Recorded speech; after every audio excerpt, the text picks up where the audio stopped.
여러분 안녕하십니까? 삶의 교훈입니다. 인생은 마치 사계절과 같습니다. 봄에는 씨앗을 뿌리고, 여름에는 열심히 일하고, 가을에는 수확을 거두지요. 그리고 겨울, 우리 인생의 겨울이 바로 노년기입니다. 하지만 겨울이라고 해서 춥고 쓸쓸하기만 한 것은 아닙니다. 눈 덮인 풍경이 아름답듯이 노년의 삶도 얼마든지 아름답고 행복할 수 있습니다. 요즘 한국은 세계에서 가장 빠르게 고령화되고 있는 나라 중 하나입니다. 2025년 현재 우리나라 65세 이상 인구가 전체 인구의 20%를 넘어섰습니다. 100세 시대라는 말이 더 이상 낯설지 않은 시대가 되었지요. 하지만 중요한 것은 단순히 오래 사는 것이 아니라 행복하게, 건강하게, 의미 있게 사는 것입니다. 여러분은 혹시 이런 생각을 해보신 적이 있으신가요? 나이가 들면 외롭고 쓸쓸할 것 같아. 건강도 나빠지고 경제적으로도 어려워질 텐데 어떻게 하지? 많은 분들이 노년에 대해 이런 걱정과 두려움을 가지고 계십니다. 하지만 오늘 제가 전해드릴 이야기를 들으신다면 노년이 두렵기만 한 시기가 아니라 오히려 인생에서 가장 지혜롭고 평화로운 시기가 될 수 있다는 것을 알게 되실 겁니다. 서울 종로구에 사시는 박순자 할머니는 올해 78세이십니다. 박 할머니는 매일 아침 6시에 일어나 근처 공원에서 친구들과 함께 운동을 하십니다. 그리고 일주일에 3번은 복지관에서 서예를 배우시고 주말에는 손주들과 시간을 보내십니다. 박 할머니를 만나면 누구나 놀랍니다. 78세라는 나이가 믿기지 않을 만큼 밝고 활기차시거든요. 나이는 숫자에 불과해요. 마음만 먹으면 매일이 새롭고 즐거워요. 박 할머니의 말씀입니다. 반대로 부산에 사시는 김영수 할아버지는 72세이십니다. 하지만 김 할아버지는 매일 집에만 계시면서 텔레비전만 보십니다. 자식들과도 자주 연락하지 않고 친구도 없고 취미도 없습니다. 이제 늙었는데 뭘 하겠어. 그냥 하루하루 보내는 거지. 김 할아버지의 말씀입니다. 같은 노년인데 왜 이렇게 다를까요? 박 할머니와 김 할아버지의 차이는 무엇일까요? 바로 어떻게 노년을 준비하고 살아가는가에 대한 태도와 습관의 차이입니다. 오늘 제가 여러분께 전해드릴 이야기는 바로 행복한 노년을 위한 7가지 지혜입니다. 이것은 단순한 이론이 아니라 수많은 어르신들의 경험과 최신 연구 결과를 바탕으로 정리한 실제적인 조언입니다. 이 7가지 지혜를 실천하신다면 여러분의 노년은 외롭고 쓸쓸한 겨울이 아니라 따뜻하고 행복한 겨울이 될 것입니다. 만약 오늘 영상이 유익하셨다면 구독 버튼을 눌러주시고 좋아요와 댓글도 남겨주시기 바랍니다. 여러분의 관심과 응원이 더 많은 분들에게 좋은 정보를 전하는데 큰 힘이 됩니다. 그럼 이제 본격적으로 행복한 노년을 위한 7가지 지혜에 대해 이야기해 보겠습니다. 첫 번째 지혜, 평생 배움을 멈추지 마세요. 여러분, 배움에는 나이가 없다는 말을 들어보셨을 겁니다. 하지만 많은 분들이 나이가 들면 이제 배워서 뭐 하겠어라고 생각하십니다. 이것이야말로 노년을 불행하게 만드는 가장 큰 함정입니다. 우리 뇌는 평생 동안 변화하고 성장할 수 있는 능력이 있습니다. 이것을 신경과학에선 뇌의 가소성이라고 부릅니다. 새로운 것을 배우고 익힐 때마다 우리 뇌에는 새로운 신경 연결이 만들어집니다. 이것은 치매를 예방하고 인지 능력을 유지하는 데 매우 중요합니다. 대구에 사시는 이정희 할머니는 70세에 스마트폰 사용법을 배우기 시작하셨습니다. 처음에는 정말 어려웠습니다. 버튼을 누르면 엉뚱한 화면이 나오고 문자 보내는 것도 한참이 걸렸습니다. 하지만 이 할머니는 포기하지 않으셨습니다. 매일 조금씩 연습하시고 모르는 것은 손주에게 물어보시고 복지관에서 열리는 스마트폰 교육에도 참여하셨습니다. 1년이 지난 지금 이 할머니는 카카오톡으로 자식들과 매일 대화하시고 유튜브로 요리 영상을 보시며 심지어 인스타그램에 손주들 사진도 올리십니다. 스마트폰을 배우고 나니까 세상이 훨씬 넓어진 것 같아요. 외롭지도 않고 재미있는 것도 많고 정말 신세계예요. 이 할머니의 말씀입니다. 연구에 따르면 새로운 것을 배우는 노인들은 그렇지 않은 노인들에 비해 인지 능력이 40% 이상 높게 유지되고 치매 발병률도 30% 낮다고 합니다. 또한 우울증에 걸릴 확률도 현저히 낮아진다고 합니다. 그렇다면 무엇을 배워야 할까요? 사실 배우는 내용은 중요하지 않습니다. 중요한 것은 배우는 과정 그 자체입니다. 악기를 배워도 좋고, 외국어를 배워도 좋고, 그림을 배워도 좋고, 컴퓨터를 배워도 좋습니다. 심지어 새로운 요리법을 배우는 것도 훌륭한 두뇌 활동입니다. 인천에 사시는 최영호 할아버지는 75세에 영어 공부를 시작하셨습니다.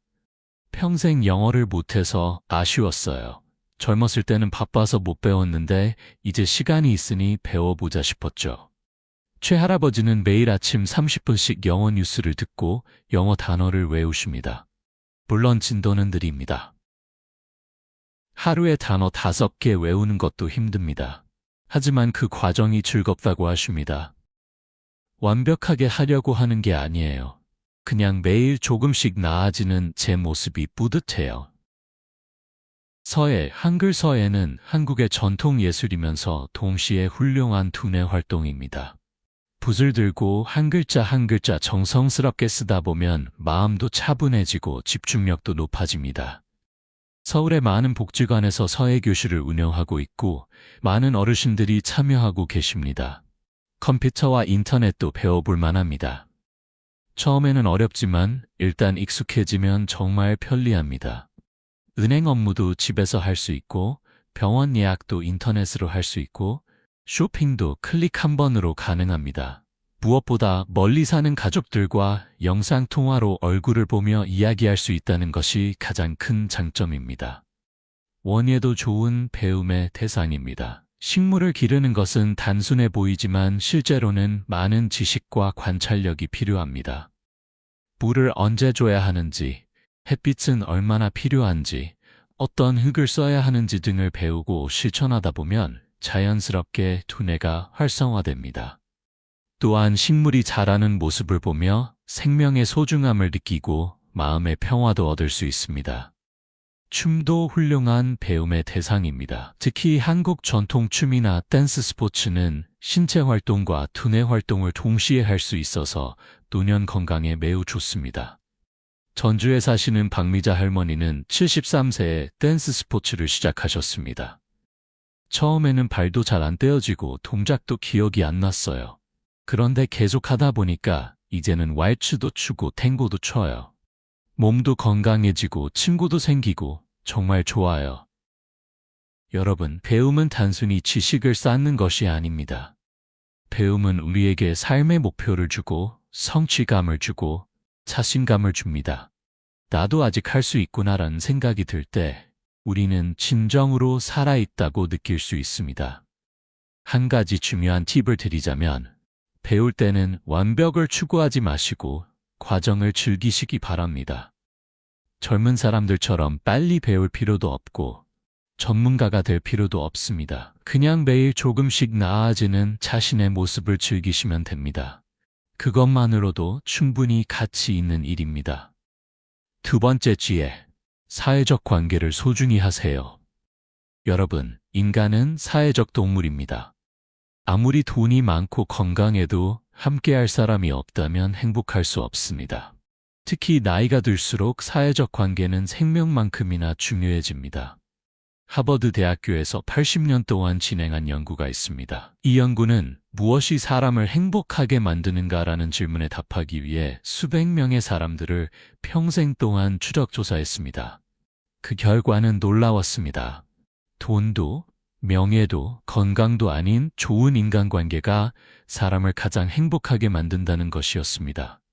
좋은 인간관계를 유지하는 사람들은 그렇지 않은 사람들에 비해 더 오래 살고 더 건강하고 더 행복하다고 합니다. 심지어 기억력 더 좋고 치매에 걸릴 확률도 낮다고 합니다. 반대로 외로움은 흡연이나 비만만큼이나 건강에 해롭다고 합니다. 그런데 많은 어르신들이 나이가 들면서 점점 고립되어 갑니다. 은퇴를 하면서 직장 동료들과 멀어지고, 자식들은 바빠서 자주 못 보고, 친구들도 하나둘 멀어지거나 세상을 떠나고, 그러다 보면 어느새 혼자가 됩니다. 광주에 사시는 김철수 할아버지는 5년 전 아내를 여의고 혼자 사셨습니다. 처음 2년은 정말 힘들었습니다.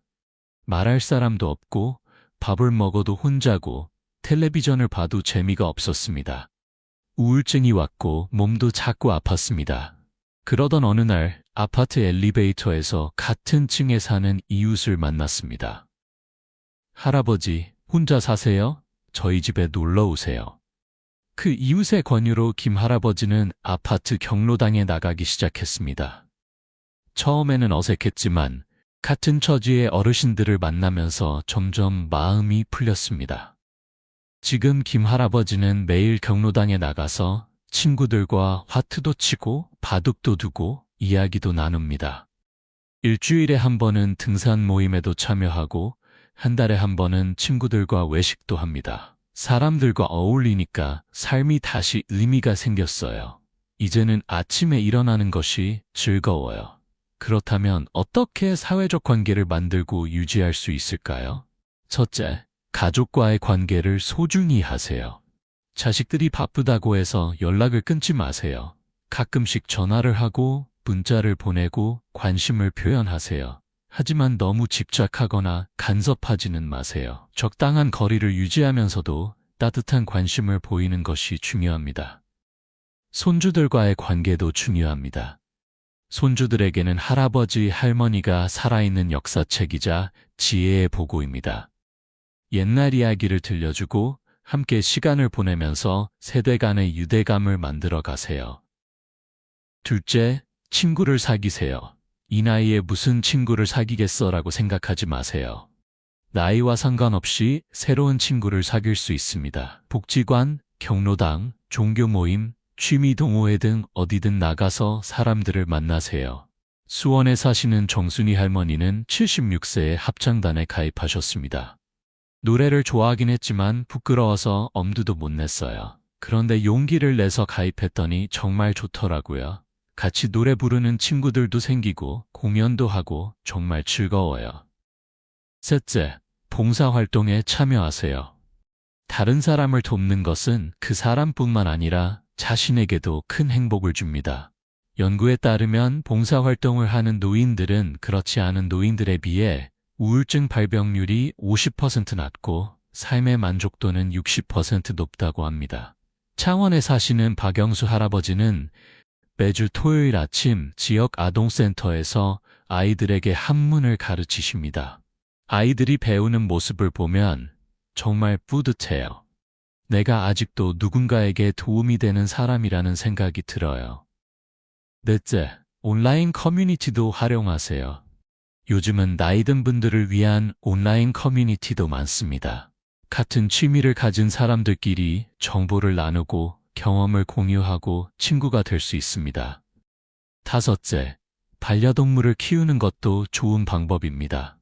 반려동물은 외로움을 달래주고 삶의 목적을 주고 규칙적인 생활을 하게 만듭니다. 강아지를 키우면 매일 산책을 나가야 하고 그 과정에서 자연스럽게 다른 반려동물 주인들과 친구가 될 수도 있습니다. 천안에 사시는 이명자 할머니는 3년 전 유기견을 입양하셨습니다. 처음에는 힘들까봐 걱정했는데 이 아이가 제 삶을 완전히 바꿔놓았어요. 매일 산책하러 나가니까 건강도 좋아지고 다른 강아지 주인들과도 친해지고 무엇보다 이 아이가 저를 반겨주는 모습을 보면 정말 행복해요. 여러분, 사회적 관계는 저절로 만들어지지 않습니다. 노력이 필요합니다. 먼저 마음을 열고 다가가고 관심을 보여야 합니다. 때로는 상처받을 수도 있고 실망할 수도 있습니다. 하지만 그럼에도 불구하고 계속 시도하세요. 좋은 인간관계는 그 어떤 보약보다도 강력한 행복의 원천입니다.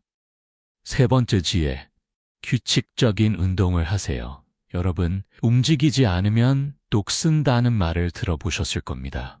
우리 몸은 사용하지 않으면 점점 기능이 떨어집니다. 특히 나이가 들수록 운동은 선택이 아니라 필수입니다. 세계보건기구는 65세 이상 노인들에게 일주일에 최소 150분의 중강도 유산소 운동을 권장합니다. 하루로 따지면 30분 정도입니다. 이것만 지켜도 건강 수명이 크게 늘어난다고 합니다. 운동의 효과는 정말 놀랍습니다. 규칙적으로 운동하는 노인들은 그렇지 않은 노인들에 비해 심장병 발병률이 40% 낮고, 당뇨병 발병률이 50% 낮고, 치매 발병률이 30% 낮다고 합니다. 또한 우울증과 불안감도 현저히 줄어들고 수면의 질도 좋아진다고 합니다. 제주도에 사시는 강정호 할아버지는 올해 82세이십니다. 하지만 강 할아버지는 매일 아침 5km를 걷습니다. 비가 오나 눈이 오나 하루도 빠짐없이 걷습니다. 60년 전부터 걷기 시작했어요. 처음에는 건강을 위해서 시작했는데 이제는 걷지 않으면 하루가 이상해요. 걷다 보면 머리도 맑아지고 기분도 좋아져요. 강 할아버지는 82세의 나이에도 약을 하나도 먹지 않으십니다. 혈압도 정상이고 혈당도 정상이고 콜레스테롤도 정상입니다. 의사 선생님도 놀랄 정도로 건강하십니다. 운동의 힘이에요. 꾸준히 움직이면 몸이 알아서 건강을 지켜줘요. 그렇다면 어떤 운동을 해야 할까요? 첫째, 걷기가 가장 좋습니다. 걷기는 누구나 할 수 있고 특별한 장비도 필요 없고 부상 위험도 적습니다. 매일 30분씩 빠른 걸음으로 걷는 것만으로도 충분한 운동 효과를 얻을 수 있습니다. 걸을 때는 팔을 크게 흔들고 등을 곧게 펴고 시선은 앞을 보고 걸으세요. 너무 천천히 산책하듯 걷는 것보다는 약간 숨이 찰 정도의 속도로 걷는 것이 좋습니다. 걸으면서 자연을 감상하고 계절의 변화를 느끼고 새소리를 듣다 보면 마음도 평화로워집니다. 둘째, 수영도 훌륭한 운동입니다. 물속에서는 관절의 부담이 적고 전신 운동이 되고 심폐기능도 좋아집니다. 특히 관절염이 있거나 허리가 안 좋은 분들에게 수영은 최고의 운동입니다. 울산에 사시는 김영희 할머니는 무릎 관절염 때문에 걷기조차 힘들었습니다. 병원에서는 인공관절 수술을 권했습니다. 하지만 김 할머니는 수술 대신 수영을 선택했습니다. 처음에는 물이 무서워서 발만 담그고 있었지만 조금씩 연습하면서 지금은 자유형으로 30분씩 헤엄을 칩니다. 수영을 시작한 후로 무릎 통증이 많이 줄었어요. 이제는 계단도 올라갈 수 있어요. 셋째, 요가나 스트레칭도 좋습니다. 나이가 들면 몸이 굳어지고 유연성이 떨어집니다. 요가나 스트레칭은 근육을 이완시키고 관절을 부드럽게 만들고 균형 감각을 키워줍니다. 또한 호흡과 명상을 통해 마음의 평화도 얻을 수 있습니다. 넷째, 근력 운동도 중요합니다. 나이가 들면 근육량이 줄어듭니다. 근육이 줄어들면 기초대사량이 떨어지고 쉽게 피로해지고 낙상 위험도 높아집니다. 가벼운 아령이나 탄력밴드를 이용한 근력 운동을 일주일에 2, 3회 하는 것이 좋습니다. 다섯째, 태극권이나 기공 같은 동양 운동도 좋습니다. 이런 운동들은 부드럽고 느린 동작으로 이루어져 있어서 노인들에게 안전하고 균형 감각과 집중력을 키워주고 명상 효과도 있습니다. 포항에 사시는 최동욱 할아버지는 15년째 태극권을 하고 계십니다. 태극권은 단순한 운동이 아니에요. 몸과 마음을 하나로 만드는 수련이죠. 천천히 움직이지만 온몸의 근육을 다 쓰고 집중해야 하니까 머리도 맑아져요. 운동할 때 주의할 점도 있습니다. 첫째, 갑자기 무리하지 마세요. 처음에는 가볍게 시작해서 점점 강도를 높여가세요. 젊었을 때처럼 무리하면 부상을 입을 수 있습니다. 둘째, 운동 전후에 꼭 준비 운동과 정리 운동을 하세요. 근육을 풀어주고 스트레칭을 해주면 부상을 예방할 수 있습니다. 셋째, 통증이 느껴지면 즉시 멈추세요. 참고하면 괜찮아질 거야 라고 생각하지 마세요. 통증은 몸이 보내는 경고 신호입니다. 넷째, 규칙적으로 하세요. 일주일에 한 번 많이 하는 것보다 매일 조금씩 하는 것이 훨씬 효과적입니다. 다섯째, 즐겁게 하세요. 운동이 의무나 고통이 되면 오래 지속할 수 없습니다. 좋아하는 음악을 들으면서 친구들과 함께 아름다운 장소에서 운동하세요. 여러분, 운동은 가장 저렴하면서도 가장 효과적인 건강보험입니다. 약이나 병원에 쓰는 돈을 아끼고 싶으시다면 지금 당장 일어나서 걸으세요. 움직이세요. 여러분의 몸은 반드시 그 노력에 보답할 것입니다. 네 번째 지혜, 건강한 식습관을 유지하세요. 여러분, 약보다 나은 것이 음식이다 라는 말이 있습니다. 우리가 매일 먹는 음식이 우리 몸을 만듭니다. 특히 나이가 들수록 무엇을 어떻게 먹느냐가 건강을 크게 좌우합니다. 한국인의 전통 식습관은 사실 매우 건강합니다. 채소를 많이 먹고 발효 음식을 즐기고 다양한 반찬으로 영양 균형을 맞춥니다. 하지만 요즘은 서구화된 식습관으로 인해 당뇨병, 고혈압, 비만 같은 질병이 늘어나고 있습니다. 건강한 식습관의 첫 번째 원칙은 균형입니다. 탄수화물, 단백질, 비타민, 미네랄을 골고루 섭취해야 합니다. 특정 음식만 편식하거나 극단적으로 식사를 제한하는 것은 오히려 건강에 해롭습니다. 전주에 사시는 박영숙 할머니는 올해 80세이십니다. 하지만 박 할머니는 약을 하나도 먹지 않으십니다. 그 비결을 물었더니 음식 조절이라고 하십니다. 아침에는 현미밥에 된장찌개, 김치, 나물 반찬으로 든든하게 먹어요. 점심에는 가볍게 먹고 저녁에는 일찍 먹고 양을 줄여요. 간식으로는 과일이나 견과류를 조금 먹고요. 박 할머니의 식탁에는 항상 채소가 가득합니다. 채소는 몸을 깨끗하게 해줘요. 특히 나물은 우리 조상들이 먹던 건강식이에요. 시금치, 콩나물, 숙주나물, 고사리. 매일 다른 나물을 먹으면 질리지도 않고 영양도 골고루 섭취할 수 있어요. 건강한 식습관의 두 번째 원칙은 절제입니다. 앞에서도 말씀드렸지만 과식은 노년 건강에 큰 적입니다. 배가 80% 정도 찼을 때 숟가락을 내려놓으세요. 일본 오키나와 지역은 세계에서 가장 장수하는 사람들이 많은 곳입니다. 그들의 비결 중 하나가 바로 하라하치부라는 식습관입니다. 이것은 배가 80% 찰 때까지만 먹는다는 뜻입니다. 이렇게 하면 소화도 잘 되고 몸도 가벼워지고 장수할 수 있다고 합니다. 건강한 식습관의 세 번째 원칙은 규칙성입니다. 매일 일정한 시간에 식사를 하는 것이 중요합니다. 불규칙한 식사는 소화기관에 부담을 주고 혈당을 불안정하게 만들고 비만의 원인이 됩니다. 아침 식사는 꼭 하세요. 나이 들어서 식욕이 없어라며 아침을 거르는 분들이 많은데 이것은 좋지 않습니다. 아침 식사는 하루 활동의 에너지원이고 두뇌 활동을 활성화시키고 신진대사를 촉진합니다. 저녁 식사는 너무 늦지 않게 그리고 가볍게 드세요. 저녁을 늦게 먹거나 과식하면 숙면을 방해하고 소화불량을 일으키고 체중 증가의 원인이 됩니다. 건강한 식습관의 네 번째 원칙은 다양성입니다. 매일 똑같은 음식만 먹지 말고 다양한 식재료를 섭취하세요.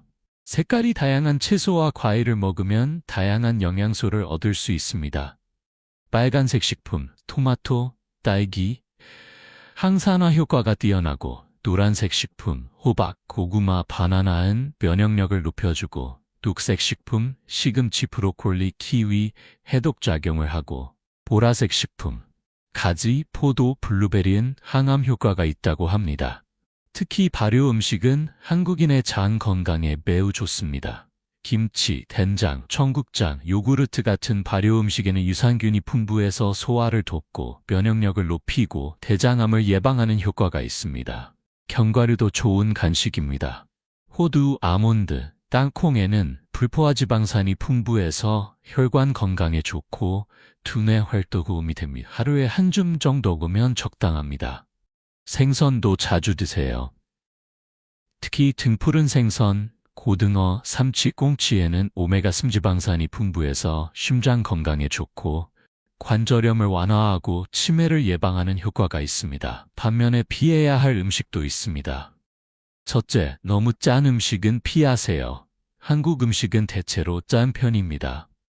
소금을 많이 섭취하면 혈압이 올라가고 심장에 부담을 주고 골다공증의 원인이 됩니다. 국물 요리는 건더기만 먹고 국물은 적게 드시고 김치도 너무 짜지 않게 담그세요. 둘째, 기름진 음식도 줄이세요. 튀김, 삼겹살, 패스트푸드 같은 음식은 맛은 있지만 건강에는 좋지 않습니다. 특히 트랜스지방은 심혈관 질환의 주범입니다. 셋째, 단 음식도 조심하세요. 케이크, 사탕, 탄산음료 같은 음식은 혈당을 급격히 올리고 당뇨병의 원인이 되고 치아 건강에도 나쁩니다. 넷째, 술은 적당히 드세요. 소주 한 잔이 보약이다라는 말도 있지만 과음은 간을 상하게 하고 뇌세포를 파괴하고 수면을 방해합니다. 적당히 마시는 것이 중요합니다. 물을 충분히 마시는 것도 중요합니다. 나이가 들면 갈증을 잘 느끼지 못해서 수분 섭취가 부족해지기 쉽습니다. 하루에 1.5리터 정도의 물을 마시세요. 물은 신진대사를 촉진하고 독소를 배출하고 변비를 예방합니다. 여러분, 건강한 식습관은 하루아침에 만들어지지 않습니다. 평생의 습관이 쌓여서 만들어집니다. 오늘부터라도 조금씩 바꿔나가세요. 완벽할 필요는 없습니다. 조금씩, 천천히, 꾸준히 하다 보면 어느새 건강한 식습관이 몸에 배게 될 것입니다. 다섯 번째 지혜, 긍정적인 마음가짐을 가지세요. 여러분, 같은 상황이라도 어떻게 받아들이느냐에 따라 행복도가 완전히 달라집니다. 긍정적인 마음가짐은 단순히 기분을 좋게 만드는 것이 아니라 실제로 건강에도 큰 영향을 미칩니다. 연구에 따르면 긍정적인 사고방식을 가진 노인들은 그렇지 않은 노인들에 비해 평균 7년을 더 산다고 합니다. 또한 심장병 발병률이 50% 낮고 면역력도 훨씬 높다고 합니다. 부산에 사시는 이순자 할머니는 20년 전 유방암 진단을 받으셨습니다. 당시 의사는 5년 생존율이 50%라고 했습니다. 하지만 이 할머니는 포기하지 않으셨습니다. 우는 것도 하루, 웃는 것도 하루라면 웃으면서 살자고 결심하셨습니다. 수술과 항암 치료를 받으시면서도 이 할머니는 항상 웃으셨습니다. 병실에서도 다른 환자들을 격려하시고 간호사들과 농담도 하시고 매일 감사일기를 쓰셨습니다. 오늘도 눈을 떴다. 감사하다. 맛있는 밥을 먹었다. 감사하다. 사랑하는 가족이 있다. 감사하다. 20년이 지난 지금 이 할머니는 완전히 건강하십니다. 암은 재발하지 않았고 오히려 암에 걸리기 전보다 더 건강하고 활기차게 사시고 계십니다. 긍정적인 마음이 저를 살렸어요. 물론 의학적 치료도 중요하지만 마음가짐이 없었다면 여기까지 오지 못했을 거예요. 그렇다면 어떻게 긍정적인 마음가짐을 가질 수 있을까요? 첫째, 감사하는 습관을 기르세요. 매일 잠들기 전에 오늘 감사한 일 3가지를 떠올려 보세요. 아무리 힘든 하루라도 감사할 일은 반드시 있습니다. 이렇게 하다 보면 자연스럽게 긍정적인 시각이 생깁니다. 둘째, 비교하지 마세요. 남의 떡이 커 보인다는 속담이 있습니다. 하지만 남과 비교하면 행복할 수 없습니다. 다른 사람의 겉모습만 보고 부러워하지 마세요. 각자의 삶에는 각자의 행복과 고통이 있습니다. 자신의 삶에 집중하세요. 셋째, 과거에 집착하지 마세요. 그때 그렇게 하지 말걸, 왜 그런 선택을 했을까 하며 후회해도 과거는 바뀌지 않습니다. 과거는 교훈으로 삼고 현재에 집중하세요. 넷째, 미래를 걱정하지 마세요. 내가 아프면 어떡하지? 돈이 떨어지면 어떡하지 하며 미래를 걱정해도 미래는 오지 않았습니다. 현재를 충실하게 살면 미래는 저절로 좋아집니다. 다섯째, 웃으세요. 웃음은 최고의 명약입니다. 웃으면 엔도르핀이라는 행복 호르몬이 분비되고 스트레스 호르몬이 줄어들고 면역력이 높아집니다. 하루에 한 번은 크게 웃으세요. 웃을 일이 없다면 억지로라도 웃으세요. 거울을 보고 활짝 웃는 연습을 하세요. 여섯째, 긍정적인 사람들과 어울리세요. 부정적인 사람들과 함께 있으면 자신도 모르게 부정적으로 변합니다. 반대로 긍정적인 사람들과 함께 있으면 자연스럽게 긍정적으로 변합니다. 일곱째, 작은 것에서 행복을 찾으세요. 행복은 거창한 것이 아닙니다. 따뜻한 햇살, 맛있는 음식, 친구와의 대화, 손주의 웃음, 이런 작은 것들이 진정한 행복입니다. 대전에 사시는 김정희 할머니는 매일 아침 창밖을 보며 감탄하십니다. 오늘은 해가 참 맑네. 아름다워. 저기 봐, 참새가 모이를 쪼아먹고 있어. 귀엽다. 오늘 아침 공기가 참 상쾌해. 이렇게 작은 것에서 기쁨을 찾으시는 김할머니는 항상 행복해 보이십니다. 8째, 자신을 사랑하세요. 나이가 들면 자신에 대해 부정적으로 생각하기 쉽습니다. 나는 이제 쓸모없어. 나는 짐이야. 이렇게 생각하지 마세요. 여러분은 평생 열심히 살아오셨고 많은 것을 이루셨고 충분히 가치 있는 사람입니다. 거울을 보며 자신에게 말하세요. 오늘도 수고했어. 나는 소중한 사람이야. 나를 사랑해. 처음에는 어색하지만 계속하다 보면 정말로 자신을 사랑하게 됩니다. 9째, 용서하세요. 오래된 원망과 분노는 자신만 아프게 합니다. 상대방은 이미 잊었을 수도 있는데 혼자 붙들고 괴로워하는 것은 어리석은 일입니다. 용서는 상대방을 위한 것이 아니라 자신을 위한 것입니다. 10째, 유머 감각을 유지하세요. 삶을 너무 진지하게만 받아들이지 마세요. 때로는 농담도 하고 웃기기도 하고 가벼운 마음으로 살아가세요. 여러분, 긍정적인 마음가짐은 타고나는 것이 아니라 선택하는 것입니다. 매일 아침 눈을 뜨면 선택하세요. 오늘 하루도 긍정적으로 살겠다. 그리고 실천하세요. 처음에는 힘들어도 계속하다 보면 습관이 되고 습관이 되면 자연스러워집니다. 6번째 지혜, 의미 있는 일을 하세요. 여러분, 은퇴 후에 많은 분들이 공허함을 느낍니다. 평생 일하다가 갑자기 할 일이 없어지면 삶의 목적을 잃은 것 같은 느낌이 들지요. 하지만 은퇴는 끝이 아니라 새로운 시작입니다. 이제는 하고 싶었지만 못했던 일들을 할 수 있는 기회입니다. 일본에는 이키가이라는 개념이 있습니다. 이것은 삶의 보람, 존재 이유를 뜻합니다.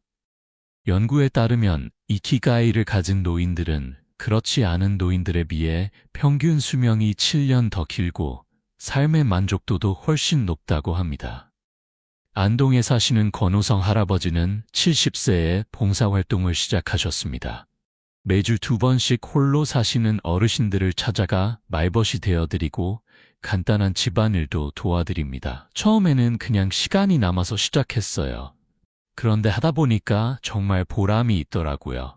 누군가에게 도움이 되는 사람이라는 생각이 들면서 제 삶도 의미 있어졌어요. 권 할아버지를 만나는 어르신들은 권 씨가 오는 날이 일주일에서 가장 기다려져요 라고 합니다. 권 할아버지 역시 봉사활동을 하면서 오히려 제가 더 많은 것을 얻었어요.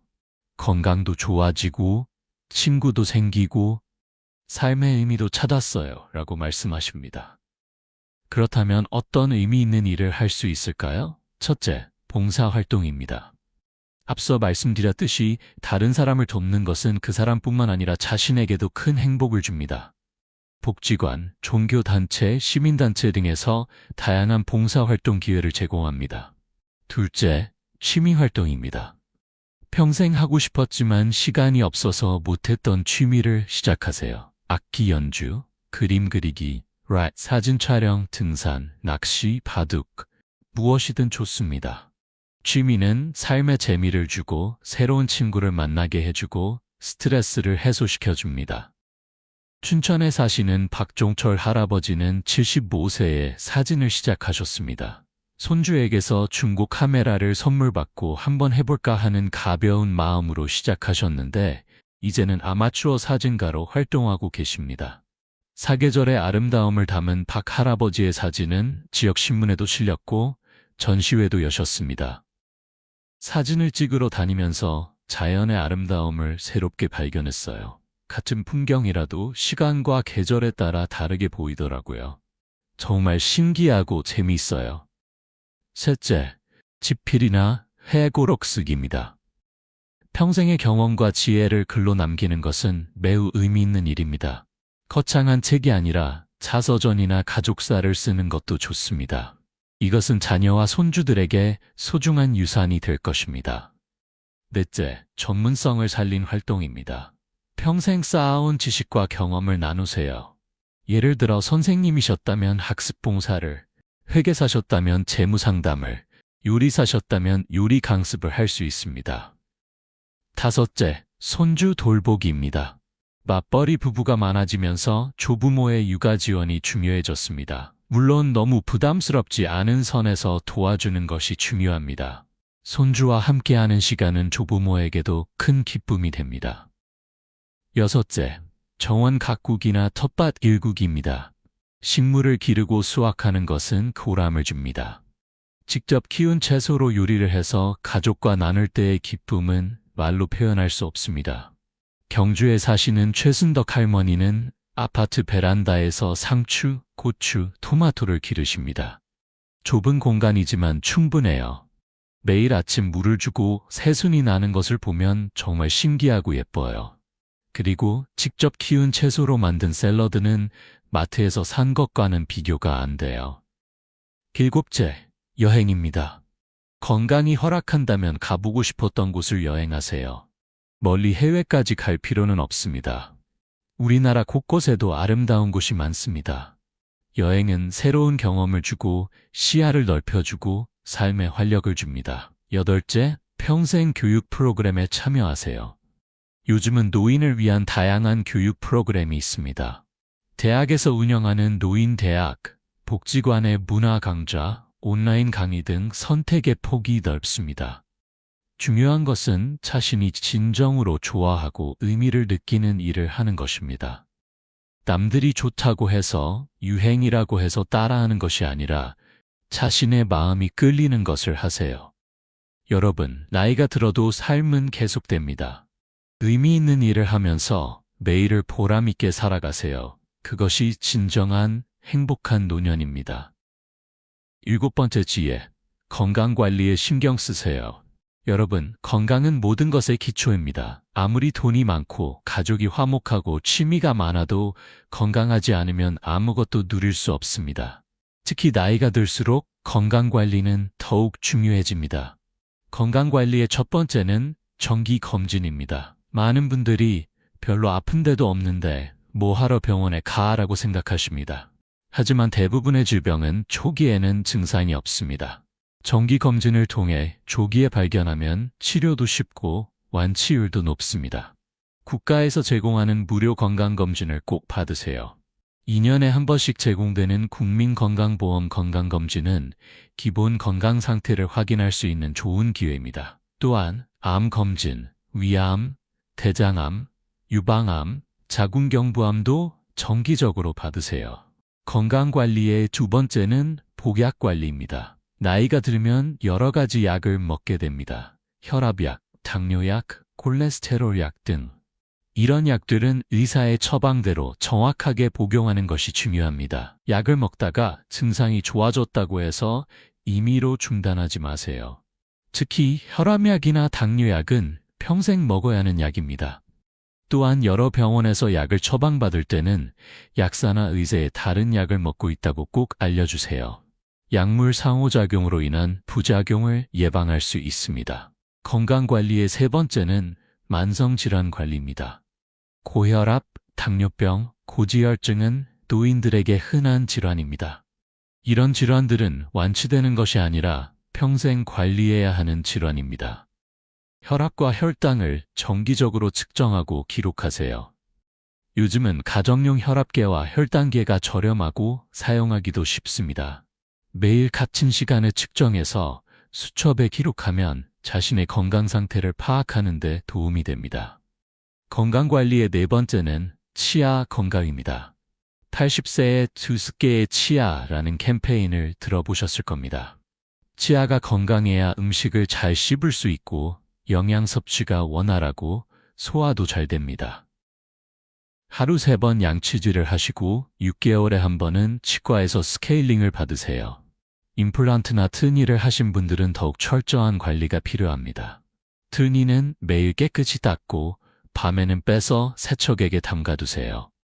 건강관리의 5번째는 낙상 예방입니다. 노인에게 낙상은 매우 위험합니다. 뼈가 약해져서 골절이 쉽게 일어나고 한 번 넘어지면 회복이 오래 걸립니다. 심하면 걷지 못하게 되거나 사망에 이를 수도 있습니다. 집안 환경을 안전하게 만드세요. 문턱을 없애고 미끄러운 바닥에는 미끄럼 방지 매트를 깔고 어두운 곳에는 조명을 설치하세요. 화장실에는 손잡이를 설치하고 계단에는 난간을 꼭 잡고 다니세요. 밖에 나갈 때는 편한 신발을 신으세요. 굽이 높거나 슬리퍼는 넘어질 위험이 높습니다. 비가 오거나 눈이 올 때는 더욱 조심하세요. 필요하다면 지팡이를 사용하는 것도 좋습니다. 건강관리의 6번째는 청력과 시력 관리입니다. 나이가 들면 자연스럽게 청력과 시력이 떨어집니다. 이것을 그냥 방치하면 삶의 질이 크게 떨어집니다. 청력이 나빠지면 대화가 어려워지고 사람들과 멀어지고 우울증에 걸릴 위험이 높아집니다. 보청기를 사용하는 것을 부끄러워하지 마세요. 보청기는 단순한 의료기기가 아니라 삶의 질을 높여주는 도구입니다. 시력도 마찬가지입니다. 백내장, 녹내장, 황반변성은 노인들에게 흔한 안과 질환입니다. 정기적으로 안과 검진을 받고 필요하면 수술이나 치료를 받으세요. 톱복이나 안경도 자신에게 맞는 것을 착용하세요. 건강관리의 7번째는 예방접종입니다. 독감, 폐렴구균치를, 대상포진 같은 질병은 노인들에게 매우 위험합니다. 매년 가을에 독감 예방접종을 받으시고 65세 이상은 폐렴구균 예방접종도 받으세요. 건강관리의 8번째는 충분한 수면입니다. 나이가 들면 잠이 줄어든다고 하지만 그래도 하루 8시간의 수면은 필요합니다.